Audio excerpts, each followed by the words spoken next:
Hi, I'm Anthony Rella. I'm a mental health therapist in Seattle, Washington. I was thinking about the controversies around wearing masks as a way of preventing the spread of COVID-19, particularly the reports of people who are saying when they wear the mask, they can't breathe, or they become worried that their oxygen levels are decreasing, or they're kind of choking on their own carbon emissions. And there are doctors and scientists who would say that this is not the case. There's demonstrations, there's evidence that that's not what happens when we wear masks. But I wonder to what extent some of these people, maybe not all, but I bet some, might be experiencing symptoms of panic. Panic, particularly a panic attack, can be very subtle. It can be very quick. And even if we've never had a panic attack or anxiety before, it can happen. I'm finding this year that a number of clients and people that I know are experiencing symptoms of anxiety that are very intense and acute and seemingly out of nowhere. It's something that they've never really had a problem with before, but this year they're having a huge problem with it. And so I think it's kind of in the air. It's a kind of a response to what's happening politically in our society, all the conflicts, and just a general sense of mistrust, both in each other, in our government, and science, and whatever places you might feel mistrust. And I want to talk a bit more about that after I talk about the practice. If you are experiencing panic, how would you know? Some things that can be indicators of panic could be feelings of choking, feelings of being smothered, feelings of difficulty breathing, your breath being really high in your chest, your heart racing. Some people begin to feel like or have this idea that they're having a heart attack or they're choking or otherwise just really fixated on, I can't breathe, I can't, I feel like I'm dying, particularly. It's very frightening, and people who are not aware that they're having panic attacks sometimes go to the hospital because they're convinced that they're having heart attacks. So it's pretty serious. It's convincing, it's scary. If you are experiencing panic around mask wearing and you'd like to have this be an option for you for your own health or for your own safety or wellness, then you might want to try this with me. But you might want to connect with somebody in your life who you trust, who you feel safe with, who's not going to make fun of you or shame you, and who will look out for you to be with you in this, because it might be helpful to practice this knowing that there's someone there in the room who's safe, who will bail you out if something gets out of control. Because when we become fixated in our thoughts feel very real, they feel very persuasive.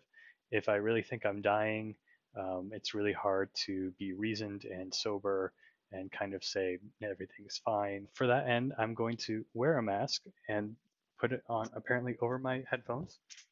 And I would encourage you to get one if you have a mask at home to put on, maybe put on a bandana around your face, something to have this experience of covering your whole face. And when we wear masks, we want to cover our entire faces, including our nose and our mouth, so that our airflow is completely covered by the mask, so that the mask filters the flow of air in and out of our nose and mouth. It can be really helpful if everyone in the space is kind of doing the same sort of deep breathing and calming energy. And really, the support person's job is just to be there, to be a quiet witness. And if you say anything, you might just say something like, I'm here, I've got you, you're going to be okay, I'm going to make sure you're okay. Something like that. And if you are the person who is experiencing maybe some feelings of panic when you wear a mask, I invite you just to take a moment, perhaps before you put on the mask, to get in your seat, to sit down. You could also stand, but sitting is helpful. Have your feet planted firmly on the ground, and just take a few breaths. And just really affirm for yourself your willingness to have this experience, your willingness to step into something uncomfortable in the service of giving yourself more options, more freedom, more possibility. Keep breathing.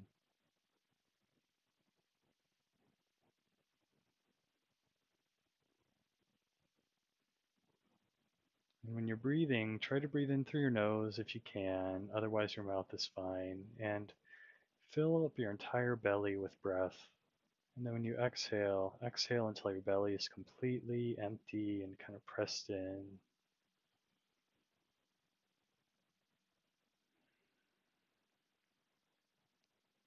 And if you're not already wearing the mask or face covering, I invite you to put it on now.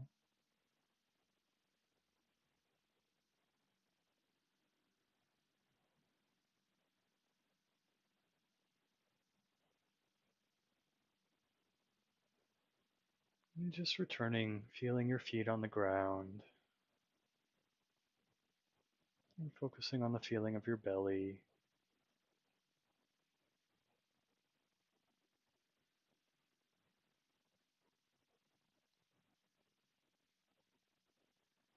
Noticing your feeling of your back connecting with the seat, the thing you're sitting on, your butt connecting to the ground or the surface that you're sitting on. Feeling the stability in the room right now. Really noticing how the room you're in is stable and okay. Noticing the person with you being stable and okay. Or if anything, just me being here with you, just breathing. And you might notice if you're having any sensations of choking or feeling smothered or anything distressing, anything that is causing your body to tense up, causing your breath to grow more shallow or your heart to race. Just really try to just notice that. You might even just kind of narrate in your mind, like, I see this choking sensation. I see my heart racing. I feel my feet on the ground.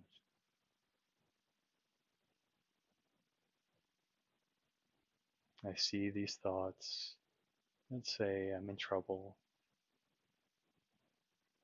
I feel my body in the chair.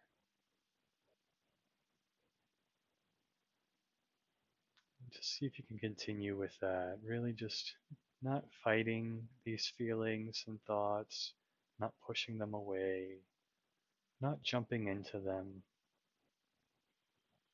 Just really noticing them, letting them be here. Maybe even saying something like, I'm willing to have this feeling. I'm willing to feel this panic. I'm willing to feel my feet on the ground.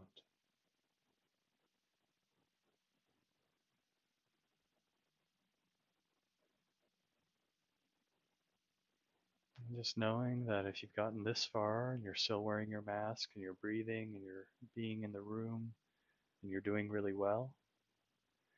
And also noticing that maybe thinking or focusing on your breath might kind of stir up a little bit more of that panic feeling. So really trying to stay with the feeling of the feet on the ground and body in the chair. Feeling that support, how this room you're in is just supporting you, just holding the space. And you are here with this part of you that's feeling panicky. And maybe if it feels alright, just saying that, like imagining you can say to that panicky part of you, I see you, I'm here with you, I've got you, I'm going to make sure nothing bad happens to you.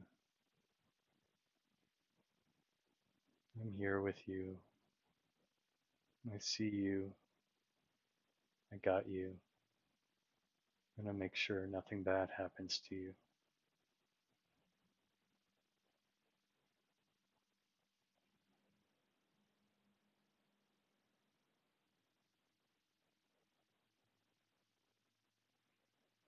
And staying with your feet on the ground, and back in the chair. Staying just a little bit longer and just noticing what it's like to do this. Noticing if you feel any ease, if you feel an increase in tension, maybe if you just feel kind of neutral, not going up and not going down.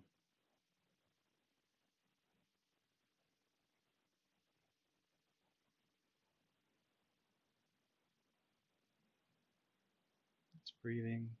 I got this. I'm not going to let anything bad happen to me. I'm here with this.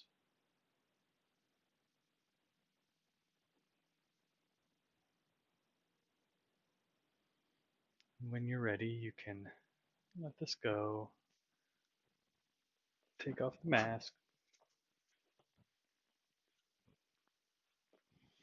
Might want to shake it off like a dog. It's really helpful. That's how dogs regulate their nervous systems. If you found this useful, if you found that you experienced any relief from the panic, you might just practice this again. You might set a timer. You can, of course, use this video and practice it as many times as you like with me, but also you could set a timer yourself and practice it. I find in some ways it's helpful to have a timer so that you know how long you're committed to doing this work, so that you know there's an end point that can be very grounding. The one last thing I wanted to say was just to talk a little bit about neurobiology, and it comes from the work of Jaak Panksepp, who was a neuropsychiatrist who studied the neurological foundations of our emotions, and he identified what he called 7 core emotional systems that pretty much all animals have, and that these emotional systems are kind of the basis of our survival instinct, our ability to connect with other animals, to build bonds, to protect ourselves. They're all written in uppercase letters to kind of can signify how foundational and primal they are to our nervous system. But one that I found very interesting was that he combines panic and grief as one system. And that strikes me as very profound and has a truth there that I think is a kind of a foundation of the practice we just did, but also of the larger perhaps reason why we're having a bit more distress in these times. Panic and grief both connect to our attachment. When we grieve, we're grieving the loss of something significant to us, someone we cared about, a parent, a lover, a child, a friend, a job, something that really mattered to us, that gave us meaning, in which we invested a lot of heart and energy into. And when that goes away, we go through a grief process. Our animal self has to feel that loss, hurt for that loss, and then release that loss so that we can develop new attachments. When it comes to panic, I think that relates to a sort of primal attachment when we're like little animal babies. If we get separated from our primary attachment figures, from our caregivers, from the people who feed us and take care of us, then we experience panic, and then we might cry out for help, which helps them to find us or elicit their caretaking, caregiving of us. And in that way, that's a very survival oriented thing. So I think many of us are experiencing an attachment disruption, a sense of mistrust, a kind of fundamental mistrust that people are not looking out for us, that people are not trustworthy, that the government or scientists or religion or even our fellow citizens are actively against us, want to hurt us, want to deceive us. And that, I think, inspires a sort of instinctive panic response, an instinctive anxiety, a sense of, I'm not okay. No one's got my back. I'm not okay. But if we're adults, if we have fully mature brains, then we can develop an attachment to ourself in a way that we would want a really great partner, a really great spouse, a really great parent to be there for us. We can be that for ourselves. That sense of, I got you. I'm not going to let anything bad happen to you. I'm here with you. There's something about having that state of presence and love and connection that is very relaxing. It feels very safe. It helps us to feel okay. And I think we crave that. And I think we seek it in other people who are having their own attachment disruptions, their own panic. They don't attune to us the way we want them to. That's kind of life. But we can find ways to attune to ourselves. And if we can attune to ourselves, we can soothe that panicky part of us, that young part, and then we can be that for other people too. But at the very least, we might have more health options if we're able to do that. So thank you very much. If you found this at all useful, please share it. I'd be happy for this work to get out there. If it's helpful for people to help them deal with their panic, to maybe come up with more protective options, and to expand what's possible for you.